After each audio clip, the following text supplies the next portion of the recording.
Chers amis qui nous regardez chaque semaine, bonjour. Notre invité aujourd'hui, c'est Johan Gillet. Il est jeune, il a 31 ans et il est un des leaders du Rassemblement national dans le Gard. Pour l'interviewer, donc, nos chroniqueurs habituels, André Bonora, qui dans une vie intérieure, je crois, antérieure, a formé quelques CRS à l'école de police, mais aujourd'hui, il est DJ. Aujourd'hui, il est ouvert à toutes les musiques. Bonjour. Jean-Luc Constant, lui, il a trois caractéristiques. Il est de Redescend, là où il y aura une belle gare très bientôt. C'est un ancien cadre dans le privé. Et il est surtout Lozérien. Et on devrait dire l'oser tout d'ailleurs. On dit Lozérien. Bonjour à toutes et bonjour à tous.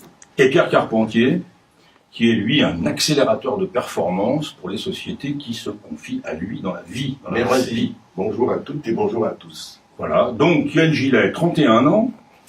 C'est drôle, tout à l'heure, en préparant cette émission, je me suis aperçu que j'avais quasiment 40 ans de plus. Ça m'a fait un choc, ça m'a fait un vrai choc. Johan Gillet est conseiller régional d'Occitanie. Il a déjà une vie politique depuis 2007, une vie politique commencée très jeune.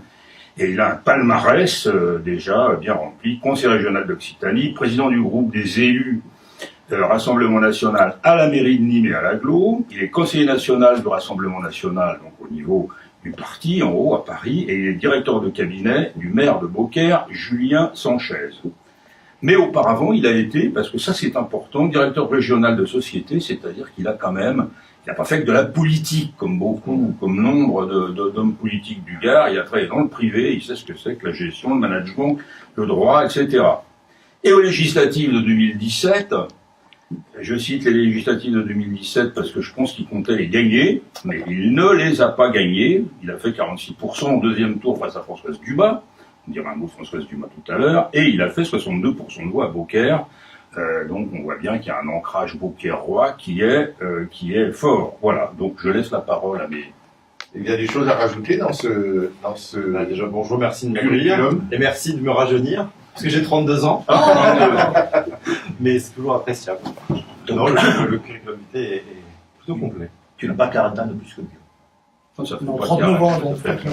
Vie en entreprise, alors, est-ce que tu peux nous en dire un peu plus? Oui, j'étais, juste avant de me consacrer qu'à la politique, j'étais directeur régional de société. Je gérais en fait une quarantaine de points de vente sur tout le territoire français.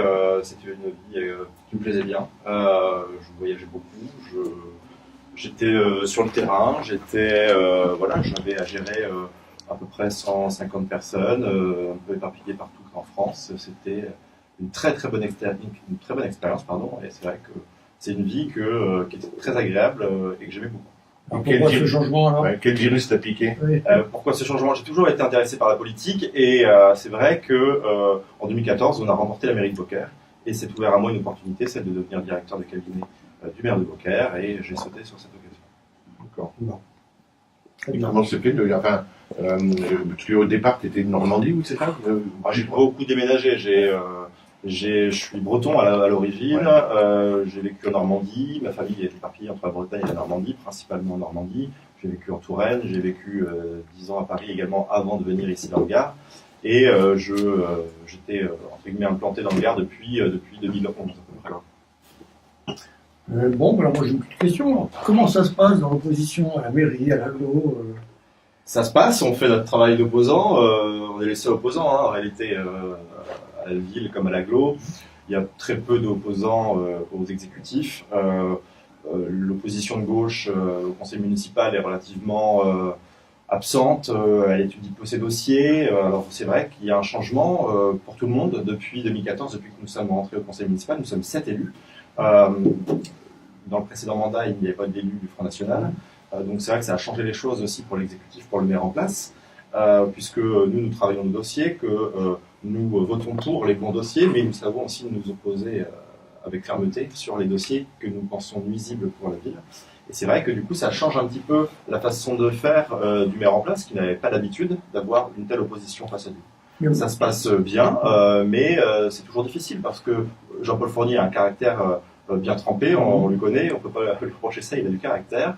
Mais on en a en face, et donc on sait lui dire aussi des vérités qui ne font pas toujours plaisir. Et vous n'êtes pas systématiquement en opposition. Ah, Vous votez quand même des trucs qui ont Pas plus tard que la semaine dernière au conseil municipal.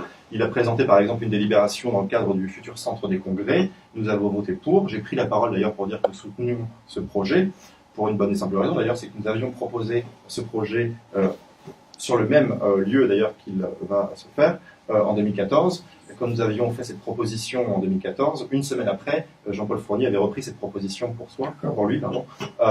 Et donc voilà, donc nous soutenons évidemment les bons projets, mais nous critiquons également les mauvais. Jean-Luc. Oui, mais moi voilà, j'ai une question. Lors de l'élection présidentielle, dans le programme du Rassemblement national de Marine Le Pen, il y a toujours la question du droit de sol et le droit de sang. Apparemment, le Rassemblement national est contre le droit de sol et pour le droit de sang. Je ne me trompe pas, c'est bien ça. Hein. Alors le Front National dit simplement que Le Rassemblement national. le Rassemblement Mais national le Front National l'a dit. dit que la nationalité française, ça s'hérite ou ça se mérite. Voilà, tout simplement. Donc moi, je voudrais savoir ce que vous en pensez, sachant que si on avait déjà accordé le droit de sang, beaucoup d'adhérents du Rassemblement national ne seraient pas passés. Non, je vous le redis, Si, je vous dis, si on l'avait fait, si on l'avait appliqué bien plus tôt. être français, ça s'hérite ou ça se mérite. Ça s'hérite de par ses parents, ou ça se mérite quand on fait des choses bien pour le pays, qu'on est en France, qu'on travaille en France, que l'on fait des bonnes choses pour la France et que l'on sert la France. Donc c'est pas un droit du sol systématique, mais le droit du sol pourrait exister par mérite, c'est ça? Alors, c'est pas un droit du sol, c'est tout simplement, on récompense les gens qui méritent d'être français. Et aujourd'hui, le problème, c'est que c'est automatique. On devient français, même quand on ne mérite pas d'être français, et on devient français, même quand on n'a rien fait pour la France. C'est ça le problème, et c'est ça qu'on reproche aujourd'hui. Pierre. Alors, moi, je me pose une question, je suis direct, hein, on va dire Marine. C'est un peu la guerre des aimes. Vous aimez ou pas? Mais il n'y a aucune guerre entre Marion et Marine. Alors, on a un peu l'impression qu'il y a une rivalité. Non. Enfin, Il n'y a peut-être pas de guerre entre eux. il y a des clans. Non. Alors, Non, expliquez-nous un peu qu'est-ce qui se passe. C'est Dans le Gard. c'est un fantasme de la presse. Marion a une fidélité envers Marine qui est à 100%. Marion est différente de Marine, évidemment. Elle est d'une autre génération. Elle n'a pas vécu les mêmes choses. Voilà, elles sont tout simplement différentes. Mais Marion, évidemment, continue à voter pour le Rassemblement national. Marion est évidemment encore impliquée à sa manière. Maintenant, elle a décidé de prendre cette distance pour des raisons professionnelles parce qu'elle souhaitait avoir une expérience Une professionnelle distance ou différente. reculer pour mieux sauter? Ah, mais est-ce que Marion reviendra je le souhaite personnellement. Elle reviendra un jour parce qu'elle est talentueuse, parce qu'elle a un avenir énorme devant elle et parce qu'elle incarne quelque chose qui est fort. Mais Marion a décidé de se consacrer à sa vie professionnelle. Elle a fait un choix d'ailleurs courageux. Elle a ouvert une école, ce qui n'est pas facile. On l'a aidé quand même sûrement. Bon, quelqu'un qui part le matin, qui dit tiens, je vais ouvrir une école, toc, toc. Ouais, on va discuter. Ah, croyez-moi, permettrait, elle le fait d'une manière. D'en douter, mais bon. Elle a été aidée, voilà, c'est tout. Elle a un entourage, évidemment. Ah, elle a des gens bon, qui l'aident, mais il n'empêche qu'elle porte ce projet à bras-le-corps et elle est impressionnante, Marion. Et elle a décidé, pour des raisons personnelles, aussi parce que c'est une jeune maman aujourd'hui, elle a décidé de prendre un peu de recul avec la politique, mais elle s'y intéresse toujours. D'ailleurs, on le voit, elle fait de nombreuses déclarations. Et Marion a tout simplement décidé d'avoir une expérience professionnelle pour ne pas faire que de la politique. Elle reviendra certainement un jour en politique, j'en suis convaincu, parce que le virus de la politique est en elle, et je ne doute pas qu'un jour elle reviendra, c'est évident. D'accord. Et est-ce qu'on peut pas dire que dans le Gard, notamment, il n'y a pas aussi ces deux clans entre, on va dire, le groupe la tendance Sanchez et la tendance Collard? Est-ce qu'on pourrait dire qu'il y a ces deux clans? Là aussi, c'est un fantasme. Hein. Ouais, vous savez, des fantasmes. non, mais oui. C'est pas la réalité du terrain, peut-être, c'est ce que certains militants disent. Si on fait plus large, c'est peut-être Collard-Marine, peut-être. Non, Collard Sanchez. Moi, j'ai entendu On a, Au niveau du Gard. Non, on travaille ensemble, on a toujours travaillé ensemble. Ils ont des caractères différents, c'est évident. Ce ne sont pas les mêmes personnes, pas les mêmes personnages non plus. Mais vous voyez, on dîne régulièrement ensemble, on fait beaucoup aussi de réunions de travail ensemble. Pas plus tard il y a même pas une quinzaine de jours, on était à un dîner de travail avec Julien Sanchez, Gilbert Collard, Anne-Marie Collard et moi-même. Et puis voilà, on prépare les prochaines échéances parce que c'est notre travail. Alors voilà, question, oui, quel avenir on sait que le Front National dans le Gard est fort. Hein, le dire, c'est simplement constater les chiffres. quels sont les avenirs politiques des leaders du Gard pour les municipales? Je parle de Collard, parce que d'aucuns disent qu'ils s'emmerdent à l'Assemblée nationale, donc qu'ils chercheraient à faire autre chose. Partira-t-il aux européennes? Voilà, partira-t-il aux européennes? Quel est votre avenir à vous, puisque vous êtes élu Nîmois? Est-ce que vous continuerez de tirer la liste à Nîmes? Parce qu'il y a aussi des bruits, on entend des bruits, vous savez, la rumeur nîmoise, elle est infatigable, que vous présenteriez à Beaucaire et que le maire de Beaucaire viendrait à Nîmes. Bon, tout ça, c'est quoi? C'est du... Ça, c'est pareil, c'est du fantasme. C'est du fantasme. Par quoi je commence à Nîmes, il y a trois personnes. évidemment, je prépare les élections municipales et je m'y attelle depuis 2014. Comme tête de liste, Je m'y prépare, oui, évidemment. Tête de Mais liste. je ne l'ai jamais caché, hein, donc c'est pas un scoop, c'est pas une révélation. Donc, M. Collard à Nîmes, c'est une... Fantasme. Gilbert Collard à Nîmes, c'était déjà une rumeur en 2014. Oui, c'est vrai. C'était aussi Gilbert Collard à Marseille, sans donner à Paris. Comme la Gilbert série des Collard, Martins. on l'annonce Martins partout. Collard Mais aussi, Collard Gilbert Collard, il est profondément attaché à sa deuxième circonscription. Il était candidat à Saint-Gilles en 2014.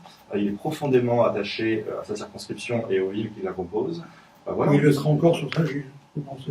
Il sera certainement sur Saint-Gilles.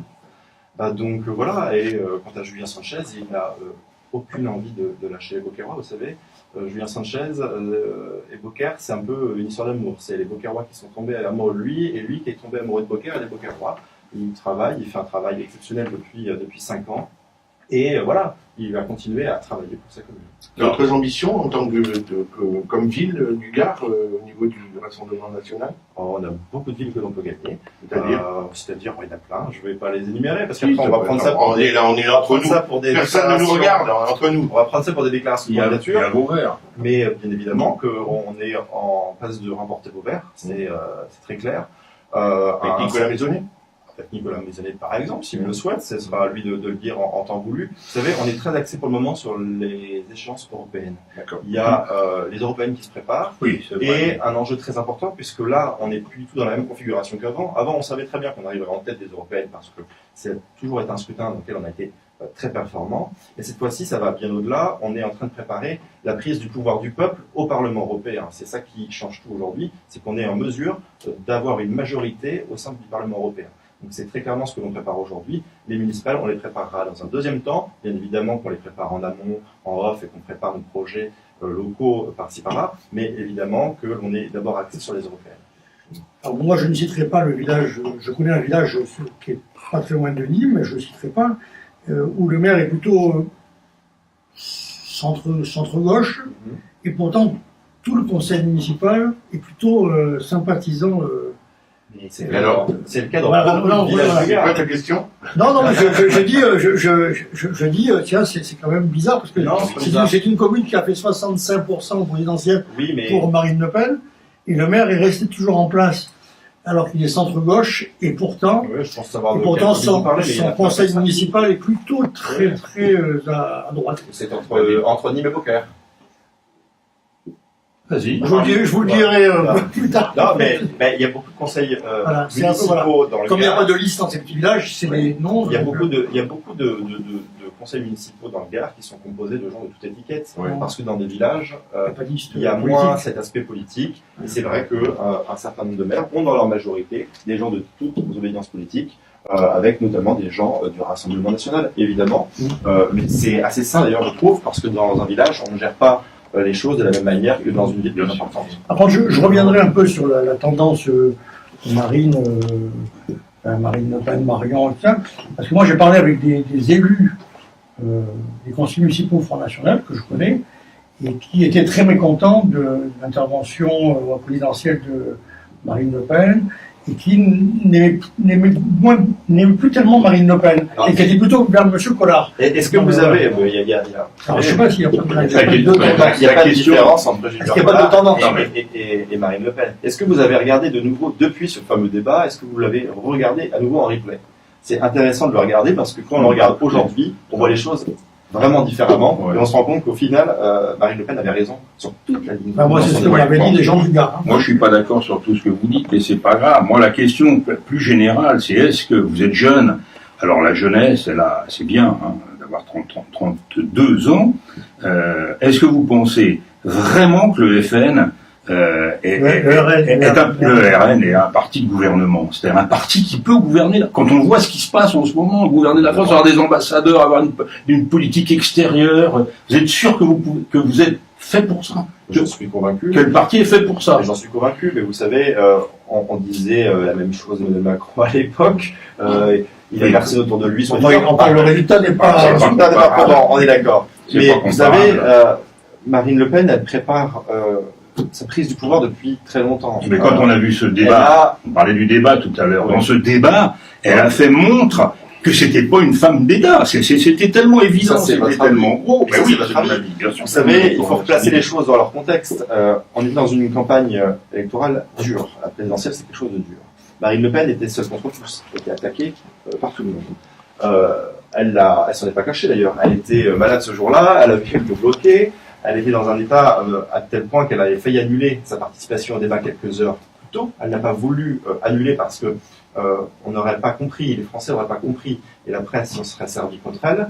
Et donc elle est allée à ce débat. Sur le fond, pardonnez-moi, mais elle avait raison sur toute la ligne. Tous les chiffres qui lui ont été reprochés, où on lui a annoncé tout un tas de fake news, en fait ont été vérifiés après coup, et elle avait raison sur toute la ligne. Je parle pas de détails, c'est simplement, notamment sur l'Europe finalement, parce que sur l'Europe, la position du FN à l'époque, parce que c'était le FN, on peut pas dire que sur l'Europe, la position était claire, hein, notamment le soir du débat. La preuve, c'est qu'il y a des choses qui se sont remis qui sont remis dans l'ordre, une fois que Dupont-Aignan est venu, ça y est, il a remis un peu, il a fait revenir le bateau. La position était très claire, sauf que les choses ont évolué depuis. À l'époque, nous étions dans une situation telle que nous considérions nécessaire de devoir renégocier avec l'Union européenne un certain nombre de choses. De renégocier, et si les négociations n'aboutissaient pas, le but était de sortir de l'Union européenne parce que c'était une impasse pour la France. Les choses ont évolué aujourd'hui, puisqu'aujourd'hui, le Rassemblement national et ses alliés en Europe, on a des alliés dans tous les pays d'ailleurs qui gouvernent dans un certain nombre de pays, donc sont en mesure de prendre la main sur l'Union européenne. Et qu'est-ce que vous allez faire de cette Europe? Qu'est-ce que vous allez faire de cette Europe si vous gagnez avec Orban, avec... une Europe des nations. Une Europe des nations et une Europe des coopérations. Donc une Europe telle qu'elle a été voulue à la base d'ailleurs, où les pays peuvent coopérer entre eux, travailler ensemble sur un certain nombre de sujets, mais où les peuples restent souverains et où les nations restent souveraines. C'est ce que nous souhaitons. C'est que le problème de ces dernières années, c'est que l'Union européenne a pris une place si importante que les pays eux-mêmes n'ont plus de pouvoir et ne peuvent plus décider pour eux-mêmes, pour leur avenir. C'est ça que nous reprochons aujourd'hui à l'Union européenne. D'accord. Les élections européennes bientôt, il va y avoir une liste du Front National, qui a été par le Rassemblement national. Y aura-t-il des candidats sur cette liste des Gardois, et en quelle position seront-ils, s'il y en a? Je ne suis pas là pour vous faire des annonces. Il y aura des candidats de la région, et vous le verrez en temps en heure, mais il y aura évidemment des gens de la région qui sont représentés. D'accord, du Gard. D'accord. Moi, je voudrais revenir un peu sur Nîmes et sa métropole. Depuis quelques mois, on n'entend plus rien sur Manière Porta. Ouais. Vous avez été un peu dur au début, et puis maintenant, depuis 2 mois, que ce soit vous ou l'opposition, on n'entend plus rien sur Manière Porta. Alors ça, c'est parce que vous ne venez pas assister au conseil communautaire à Nîmes Métropole. Eh bien, écoutez, moi, je fais partie d'une commission, une commission fantôme, puisque je suis dans la commission, mais on n'a jamais eu de réunion, jamais eu de... Ça, je suis bien d'accord avec vous. Mais c'est bien le problème. Il faut savoir une chose, que ce soit Nîmes ou Nîmes Métropole, il y a un gros problème démocratique. L'opposition que je représente, fait un travail de fond, fait des propositions, critique, soutient les bons projets, mais nos interventions ne sont jamais reprises par la presse.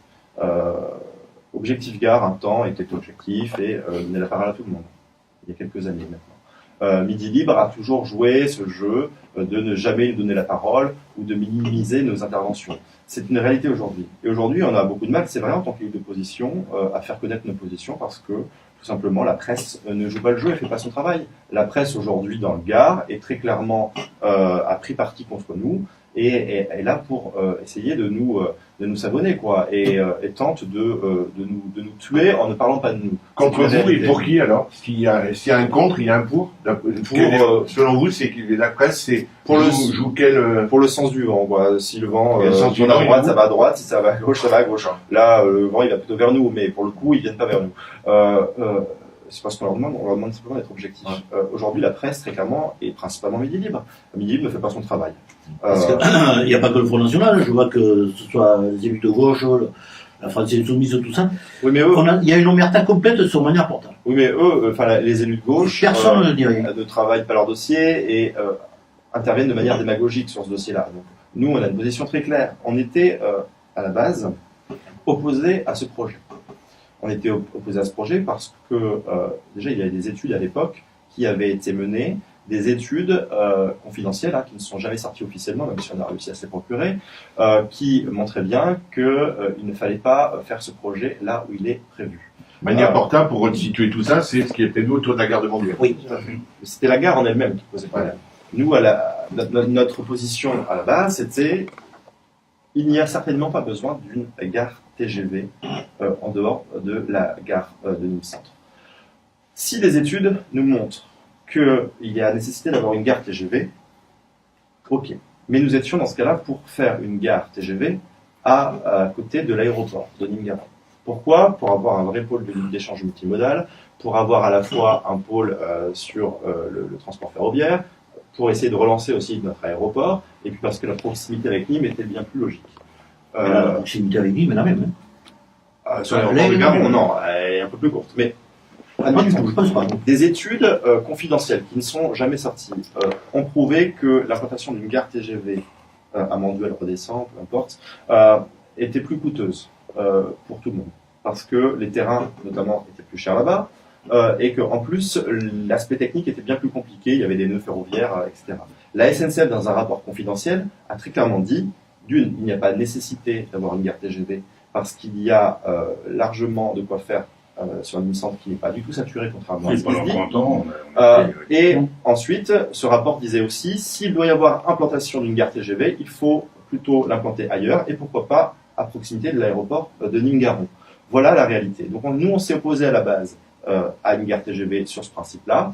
On a proposé ensuite, s'il en fallait une, de la faire à proximité de l'aéroport, parce que je pense qu'on a un outil qu'on sous-exploite très clairement. Voilà notre position. Aujourd'hui, maintenant la gare, elle est en cours de construction, elle va ouvrir dans quelques semaines. Donc nous, on appelle de nos voeux un développement de cette zone autour. On ne va pas laisser une gare sans rien. Sauf qu'aujourd'hui, il y a un drame, il y a quelque chose de très grave qui se passe, c'est que rien ne sort de terre autour et qu'il y a eu une multitude de réunions et d'annonces faites par l'exécutif de Nîmes Métropole sur des projets. Moi, je me souviens d'une réunion il y a 1 an et demi, 2 ans, au pont du Gard, où Yvan Lachaud nous annonçait, alors c'était une réunion à huis clos, où j'ai représenté le maire de Beaucaire, parce que c'était une réunion avec les élus, on nous annonçait tout un tas de choses. Aujourd'hui, 100% des projets qui avaient été annoncés à l'époque sont tombés à l'eau. Et aujourd'hui, on nous parle de plein de projets, mais finalement, on ne sait pas trop ce qui va sortir de terre. Clairement, c'est un gros flop, et moi, ça m'inquiète pour l'avenir du territoire. C'est ce que je reproche justement à toute l'opposition, qu'on n'entend rien de tout ça. Le problème, c'est qu'on n'entend rien, il faut qu'on nous donne la parole, et que, vous savez, les micros sont- j'ai le droit à 800 caractères, espace compris dans le journal de Nîmes Métropole, à 1000 caractères, espace compris dans le journal de Nîmes. mon frère, ça va Ça va pas loin, hein, ça va pas loin. Personne Voilà. ne dit ça. Quelle est l'utilité du FN à Beaucaire, finalement? Que vous avez le sentiment que vous avez apporté quoi au Beaucairois? Et en deuxième rideau, le centre-ville de Beaucaire est superbe, c'est vraiment une des plus belles villes du Gard, mais qui est occupée par des travailleurs migrants majoritairement, les Précaire, on dit. précaires. Quelle est votre politique dans ce domaine? Est-ce que Vous savez, Beaucaire a beaucoup changé depuis 5 ans. Première chose, Beaucaire était une ville très mal gérée. L'ancien maire a fait augmenter la masse salariale de 3 millions d'euros par an par rapport à la précédente municipalité. Ça, c'était M. Bourrousson qui a fait cette augmentation. 3 millions d'euros par an, multiplié par 6 ans, ça vous fait 18 millions d'euros en moins dans les caisses de la ville pour pouvoir investir. Donc la première des batailles, ça a été ça. Ça a été de réduire le train de vie de la commune. Donc réduction des effectifs. On a quand même baissé de manière assez importante les effectifs de la commune, ce qui n'est pas facile, parce que quand vous avez les fonctionnaires, ils sont là jusqu'à la retraite. Mais on a arrêté les contrats d'un certain nombre de contractuels, on n'a pas remplacé un certain nombre de départs en retraite, parce qu'il fallait faire des économies, c'est l'argent public, c'est l'argent des impôts, l'argent des contribuables. On a fait des économies sur tout un tas de choses, on a renégocié tout un tas de contrats. Enfin, je peux vous citer, ça peut paraître anecdotique, mais je prends l'un des premiers contrats qu'on a renégocié, le contrat des photocopieurs. Vous savez, ça paraît anecdotique, mais ça montre bien l'état d'esprit. On avait un contrat de photocopieur, de vieux photocopieurs d'ailleurs pourris entre nous qui ne fonctionnaient pas très bien, 120 000 € par an de frais de location et de frais de fonctionnement, de maintenance, etc. Et on a renégocié avec une société, avec des photocopieurs de bonne qualité, etc. pour moins de 50 000 € par an. Vous voyez, c'est le genre de contrat qu'on a renégocié. On a fait ça sur tous les contrats de la ville. Et on a fait des économies très importantes, plus la baisse des effectifs, ça nous a permis d'investir. Alors qu'est-ce qu'on a fait? On s'est attaqué à des grands projets. On n'a pas voulu faire comme certains maires qui, dans certaines villes, ne font que du bling-bling, ce qui se voit, pour essayer de récupérer des voix. On a fait des économies. On a racheté du foncier sur des secteurs stratégiques de la ville. Je pense à Vitzul-Canal, qui est un nouveau quartier qui va sortir de terre à Beaucaire, qui est en centre-ville, vraiment collé au centre-ville. On a racheté les dernières propriétés que la ville n'avait pas dans son foncier. On va y faire un nouveau quartier sécurisé, avec une résidence senior non médicalisée. On va y faire un hôtel, on va y faire du logement de qualité neuf, ce qui manque aujourd'hui à Beaucaire, pour aussi que les jeunes Beaucairois restent à Beaucaire. Il faut dire aussi que Beaucaire, pardon, je coupe, est une des seules communes à préempter pour développer le commerce. Oui, ça c'est sur la politique. Il n'y a pas beaucoup de communes qui ont fait ça. Pour récupérer les classes. On est la seule dans le Gard. Ceci étant, tu défends très bien Beaucaire hein, quand même. On en a parlé par rapport oui, parce que je suis directeur de cabinet du maire et parce que je crois fermement en ce que font les élus de la majorité municipale. Pas trop dur se cumulent des fonctions là, entre le cabinet, le conseil municipal, la métropole, la région. Je pense qu'il faut pas être... faut être honnête avec les gens. Grosse capacité de travail. Conseiller municipal à Nîmes, Une délégation. J'ai pas de délégation, c'est pas un travail. C'est pas fatigant. Il a touché 150 € pour être transparent avec les personnes qui nous regardent, 150 € par mois parce que je suis conseiller municipal de Nîmes, vous voyez. Et c'est pas une mission qui prend un temps plein. Métropole pareil. Par contre, c'est très formateur. Métropole pareil. Et c'est hyper formateur. Moi, je vois ce qu'on fait de l'intérieur. Et pour revenir à Beaucaire, en effet, on a lancé une politique très claire sur le commerce. On a fait quoi? On a mis en œuvre un droit de préemption, mais pas que. Aussi, on a loué une grande partie des locaux vacants du centre-ville. On les a loués avec une clause de sous-location pour pouvoir les sous-louer à des gens qui viennent nous présenter des projets. On a ouvert 36 magasins ces 2 dernières années grâce à ça. Pourquoi? Parce qu'on reçoit des gens qui veulent ouvrir des commerces.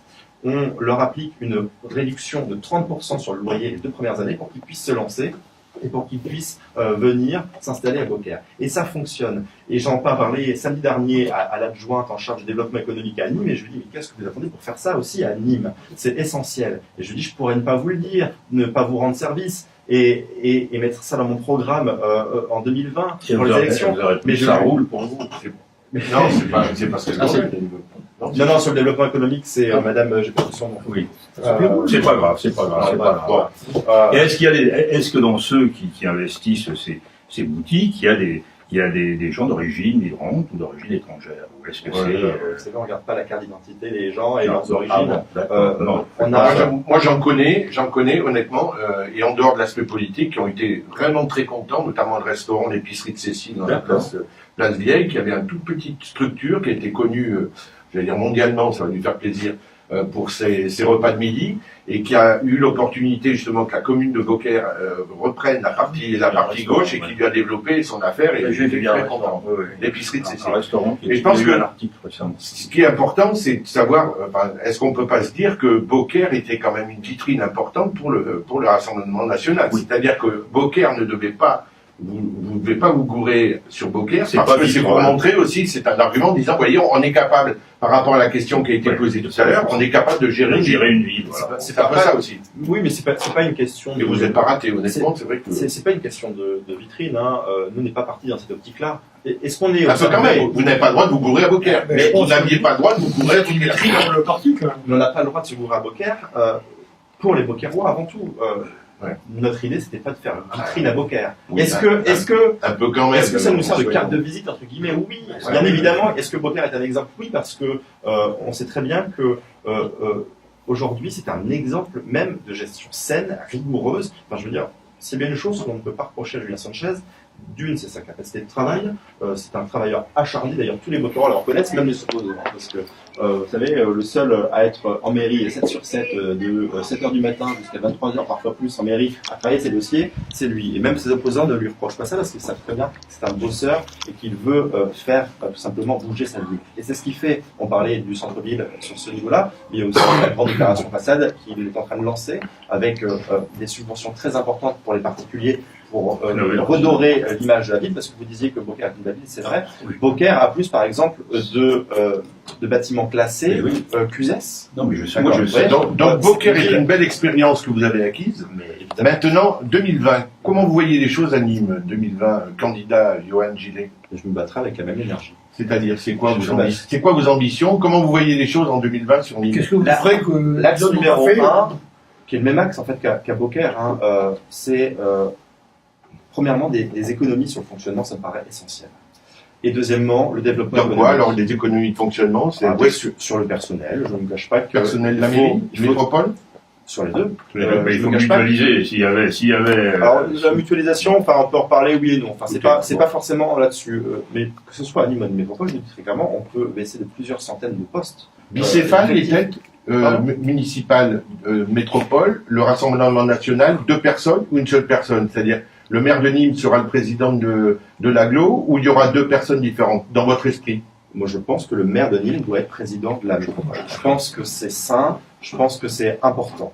Et vous voyez, je peux rebondir sur Beaucaire, sur ce sujet-là. Le maire de Beaucaire n'est pas président de la communauté de communes. Oui, et c'est une grave erreur qui n'est pas de son fait. Mais c'est lié. L'opposition bien sûr. municipale, notamment les Républicains à Beaucaire, ont préféré voter pour le maire socialiste de Bellegarde avec les résultats que l'on connaît, parce qu'à la communauté de communes de Beaucaire, ça ne fonctionne pas.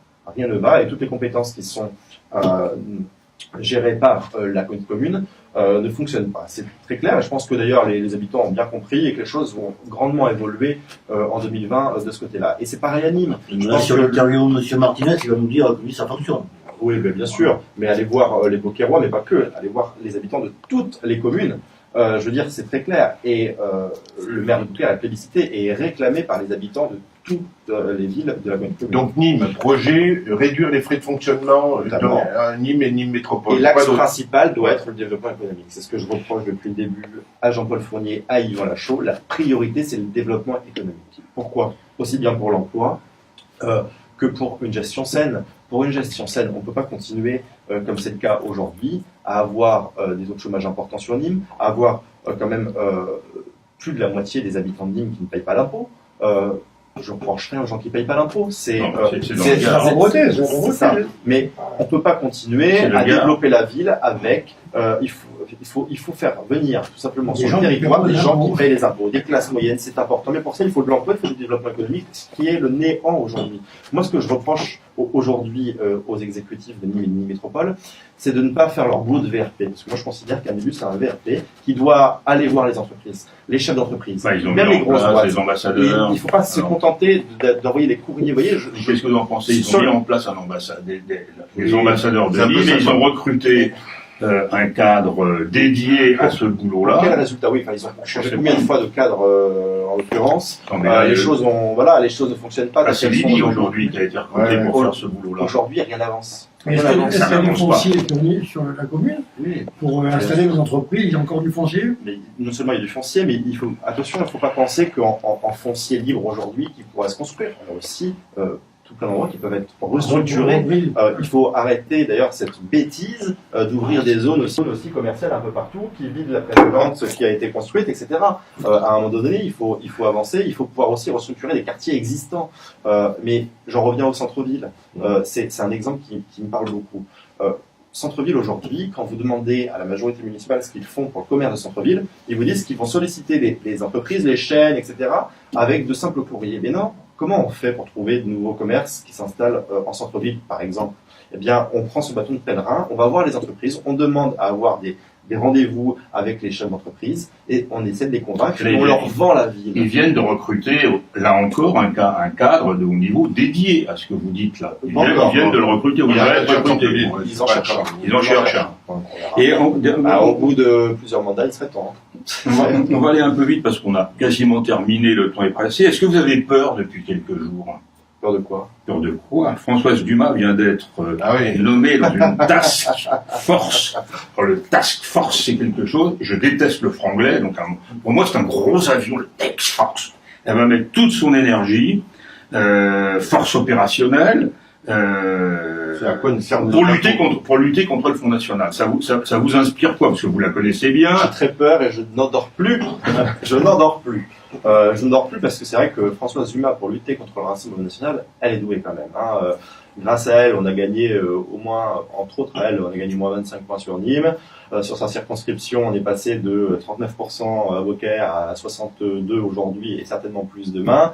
J'ai très très peur de Françoise Dumas. Oui, Françoise Dumas, la députée qui n'ose même pas venir débattre à Beaucaire, quand on l'invite à un débat tout à fait objectif où la seule règle qu'on impose c'est aucun filtre, tout le monde prend la parole, elle se dérobe, elle refuse de venir débattre à Beaucaire. J'ai très très peur d'elle en effet. Certains détracteurs disent, mais c'est vrai que Yoann Gillet, il parle très bien de Beaucaire, mais on ne le voit pas souvent à Nîmes. Ah, bah ça, vous savez, c'est ce qu'ils disent, mais on me voit souvent. Alors, ce que l'on peut... C'est ce qu'ils disent dans les ce que certains me reprochent, mais moi j'aime ma façon de faire, c'est qu'on ne me voit peut-être pas dans toutes les petites sauteries à Nîmes, ou le monde... C'est quoi les petites sauteries? Vous savez, les petits cocktails où on ne voit que le milieu associatif très politisé, le Les milieu matchs de médiatique. foot, les matchs de hand, les matchs de... Bon, ça m'arrive d'aller au match Ouais. de foot, mais vous voyez, je ne vais pas dans les tribunes officielles. D'une, parce que je n'y suis pas invité. De deux, parce que je préfère aller dans les tribunes avec le public nîmois, tout simplement. Moi, je vais à la rencontre des Nîmois. Je ne vais pas dans le milieu nîmois où on ne voit que des gens du monde associatif qui sont très politisés, le monde politique, le monde médiatique. Non, moi je vais à la rencontre des Nîmois. Il ne faut pas oublier une chose, moi c'est ma philosophie, c'est que la majorité des Nîmois, en dehors du maire de Nîmes, ne connaissent pas les politiques de Nîmes et n'ont que faire. Moi je vais à la rencontre des Nîmois, il m'arrive régulièrement, sans médiatiser, d'aller faire du porte-à-porte, d'aller voir les commerçants, de faire des tournées des commerçants. J'ai pas besoin d'aller... Dans les petites sauteries, j'appelle ça parce que c'est les petits cocktails, les petits vernissages. Vous avez la chance, parce que ça c'est une chance, encore qu'avec les Gilets jaunes, on va voir comment la situation politique va évoluer s'ils présentent une liste aux européennes, ils vont être obligés de se normaliser. Vous avez la chance d'avoir un étiage, c'est-à-dire en gros dans le Gard, vous faites 25%. Vous n'avez même pas besoin d'aller faire un seul porte-à-porte, vous faites 25% à Nîmes, 24, 25, 23. Bon, alors, ne parlez pas de porte-à-porte, vous n'allez pas passer vos week-ends à aller taper aux portes, pour dire aux gens, votez pour le... je leur dis pas ça, pour le Rassemblement National. Bon, je me présente, ça vient tout je leur seul. parle de nos idées. Non, vous pouvez pas dire que c'est bien Ça vient tout seul. En 2014, quand j'ai été candidat aux élections municipales à Nîmes, le record aux élections municipales pour le Front National, c'était 14%. On je me souviens. On revenait de loin. Nîmes a toujours été une terre de mission par rapport au reste du département du Gard. On faisait des bons résultats dans le Gard, mais voilà, à Nîmes, on faisait 14%. On a fait un peu plus de 25% en 2014 à Nîmes. Et aujourd'hui, on fait 37% aux dernières élections. On a fait 37% aux élections législatives sur Nîmes, par exemple. Vous voyez, les choses évoluent. Et ça vient pas tout seul, c'est un travail de terrain. Il faut se faire connaître. Il faut aussi présenter aux Nîmois notre projet, savoir pourquoi on est là, leur dire aussi qu'on est là à leur service. Je reçois aussi beaucoup de Nîmois régulièrement qui me demandent des rendez-vous parce qu'ils rencontrent des problèmes sur tel ou tel sujet et j'essaie de les aider, c'est aussi mon rôle d'élu. Voilà. Et aussi, une question importante, là, qui est plus nationale, pardonne-moi, parce que je t'ai coupé, l'intrusion, on l'a bien mesuré ce week-end dans la journée X des Gilets jaunes, l'intrusion de l'extrême droite dans les... Et d'extrême gauche. Et de l'extrême gauche. Il faut être objectif des deux oui, côtés. L'intrusion, là, on a affaire à quelqu'un d'un côté que de l'autre. qualifié d'extrême droite, même s'il récusera ça en disant, je suis pas extrême droite. C'est une réalité, ça, quand même. Qu'est-ce que vous en pensez de ça? Et enfin, c'est un peu simpliste de dire ça. Le mouvement des Gilets jaunes, c'est un mouvement à la base apolitique, où des Français se sont retrouvés pour protester. Vous aviez des gens qui avaient voté Mélenchon, d'autres qui avaient voté Marine Le Pen, d'autres qui avaient peut-être voté Benoît Hamon. C'est vrai qu'ils ne votaient pas du tout, la majorité. Et beaucoup qui ne votaient pas. Donc, c'est pas de la récupération ou quoi que ce soit, simplement que c'est un mouvement citoyen dans lequel se sont retrouvés des Français de tous bords politiques. Voilà, il n'y a pas de récupération derrière. D'ailleurs, vous n'avez pas vu Marine Le Pen aller marcher avec les Gilets jaunes. Est-ce qu'on soutient les Gilets jaunes? Évidemment qu'on soutient les Gilets jaunes parce qu'ils font ressortir une colère qui est profonde. On soutient le mouvement de colère des gilets jaunes. Tous les gilets jaunes, je peux pas vous dire on soutient tous les gilets jaunes. Est-ce qu'il y a 3-4 Il y a des débordements quand mais même oui, acceptables. après il faut dire la vérité aussi. Les débordements, pour la plupart, ce sont des gens qui ne sont pas des gilets jaunes, ils s'incrustent. Je vais vous prendre un exemple qui est très clair, qui montre bien que l'extrême gauche d'ailleurs est à l'origine de ces mouvements de casseurs sur le boulevard Victor Hugo. Quand il y a eu des débordements qu'on a attribués à tort aux gilets jaunes, toutes les banques du boulevard Victor Hugo ont été vandalisées, sauf une. Laquelle? La Shahadi Bank. La quoi? La Shahadi Bank. Ah, c'est la banque marocaine. La banque marocaine qui est sur le boulevard Victor Hugo. La seule banque qui n'a pas été vandalisée. Bon. Donc ça veut dire quoi? Non, mais ça veut dire quelque chose. Ah, mais on va être obligé d'arrêter, Jean-Luc. Moi, j'ai une question encore qui revient sur le plan national, et une question qu'on avait posée aussi à M. Toulel, quand on avait reçu M. Toulel. Si Marine Le Pen avait été élue, elle supprimait le mariage pour tous. Elle avait dit qu'elle supprimait le mariage pour tous, qu'elle faisait un pass, qu'elle faisait. Alors je voudrais savoir, on a posé la même question à M. Toulel, qui lui était pour le mariage pour tous, contre le mariage pour tous. Si vous étiez élu maire, ou même en tant que conseiller municipal, si vous aviez un mariage entre deux personnes de même sexe à faire, est-ce que vous le feriez? Bien sûr. Ouais. Non, mais bien Donc, sûr. vous n'êtes pas contre. Alors, je n'ai encore, en tant qu'élu, jamais célébré de mariage. En tant que conseiller municipal de l'opposition, je peux, hein, si quelqu'un ne marie pas. Une délégation du maire. Et figurez-vous qu'il y a quelques semaines, on m'a demandé de célébrer un mariage, et que c'était un mariage de deux hommes. J'ai dit oui. Bon, le mariage, c'est pas fait pour des raisons Oui, qui regardent que les personnes concernées, mais évidemment, enfin moi je respecte la loi, et si deux hommes me demandent de les marier ou deux femmes, je le ferai évidemment. Votre position sur la corrida? Oui, ma position est la même. Je vais au Vous êtes dans le corrida. mariage des taureaux? Ma position elle est très claire. Même sexe. Quand je me suis présenté aux élections en 2014 à Nîmes, j'ai caché à personne que je n'y connaissais rien. J'étais très transparent, je n'allais pas m'inventer. C'est honnête. Oui, je n'allais pas m'inventer. Tout le monde me disait, oh là là, il faut. Les aficionados me disaient, il faut absolument dire que tu t'y connais, etc. Je dis non, moi je vais être honnête, j'y connais rien. Depuis, je m'y connais un peu plus. Je suis pas un expert, mais je m'y connais un peu plus. Je vais assister à des corridas et j'y prends plaisir. Ma position, c'est celle du Rassemblement national. Ma position, c'est oui à la corrida, là où c'est une tradition.